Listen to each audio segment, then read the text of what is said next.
বিএনপির সাথে যুগপৎ আন্দোলন করে আসা দলগুলোর সাথে দূরত্ব সৃষ্টি হয়েছে। বিএনপি দুই অর্থাৎ দ্বিতীয় ধাপে যেই মনোনয়ন প্রত্যাশীদের দানের শীষের মনোনয়ন দিয়েছে, সেখানে শরিকদেরকে মূল্যায়ন করা হয়নি, এমনই মন্তব্য, এমনই অভিযোগ শরিক দলগুলার পক্ষ থেকে সোশ্যাল মিডিয়ায় আসতেছে।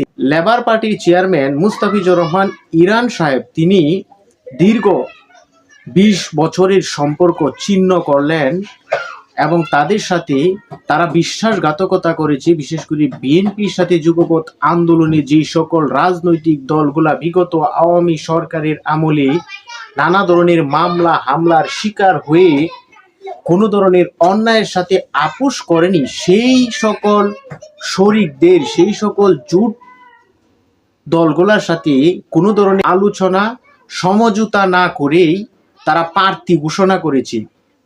এ নিয়ে কিন্তু মিশ্র প্রতিক্রিয়া, তীব্র ক্ষোভ প্রকাশ করতেছে।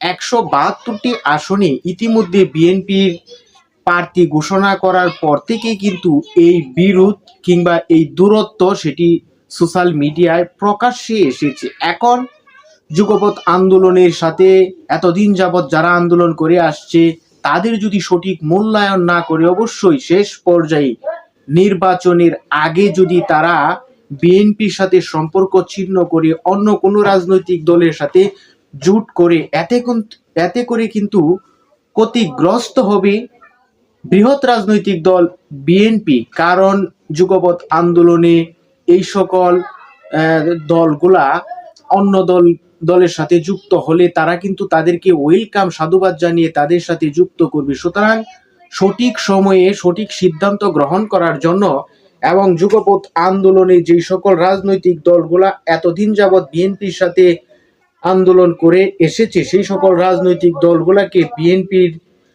হাইকমান্ড, বিশেষ করে তারেক রহমান, মির্জা ফখরুল ইসলাম আলমগীর সাহেব এবং যারা দায়িত্বশীল আছে তারা মূল্যায়ন করবে, এটুকুই প্রত্যাশা করব।